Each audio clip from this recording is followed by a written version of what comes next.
Jajpur block अंतर्गत झालपड़ा पंचायत काकुड़ीकुद नीलकंठपुर सत्यसाई खेल पड़िया चलिथिबा 40तम सर्वभारतीय सत्यसाई क्रिकेट प्रतियोगितार आज फाइनाल खेल में जाजपुर टाउन तार प्रतिद्वंदी स्पोर्टिंग क्लब कटक को 57 रन रे परास्त करी चैंपियन आख्या अर्जन करिछि। टॉस रे जीति जाजपुर प्रथमे बैटिंग करी निर्धारित 25 ओभर 7 विकेट हराई 186 रन एक सम्मानजनक रन कटक सम्मुख में छिड़ा करथिला।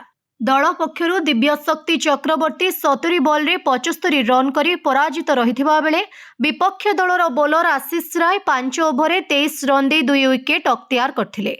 जवाब रे कटक 22 ओभर समस्त विकेट हराई 130 रन रे सीमित रही पराजय बरण करथिला।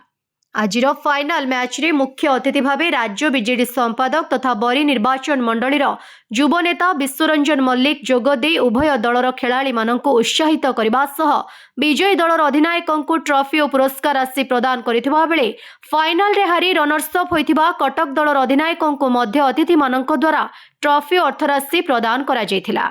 जाजपुर दलर दिव्य शक्ति को आजिर खेल में श्रेष्ठ प्रदर्शन पाई मैन ऑफ द मैच भावे विवेचित होई पुरस्कृत करा जायथिबा बेले जाजपुर पंकज सेनापति संपूर्ण प्रतियोगिता रे 15 ओभर 59 रन दे 6 विकेट अख्तियार करी मैन ऑफ द सीरीज भावे अतिथि मानक द्वारा पुरस्कृत होइथिले। आजिर खेल में अन्यतम अतिथि भावे ब्रह्मवरदा पंचायतर विशिष्ट शिल्पपति परमानंद साहू, संजय कुमार बेहेरा, हेमंत साहू, डॉक्टर प्रफुल्ल गिरी आदि बहु अतिथि योगदान करिथिबा बेले राज्यर विभिन्न प्रांतरू आसिथिबा प्राय 5000 ऊर्ध्व दर्शक खेल को शेष पर्यंत उपभोग करथिले।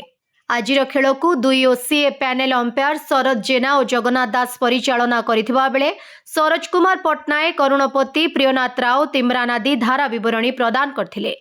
बबीनारायण सेठी, रोशन साहू और चिन्मय दलाई स्कोर और सहयोग करिथिबा बेले विभूतिभूषण दास, रंजित नायक, उत्कल जेना, हेमंत साहू, बलराम साहू, सुनील जेना, माधवानंद जेना, सुखदेव विश्वाल, बादल राय, निरंजन साहू समेत सत्यसाई क्रिकेट क्लब समस्त कर्मकर्ता खेल परिचालन रे सहयोग करथिले। Jajpur Virendra Kumar Nayak report, news 10 Odia.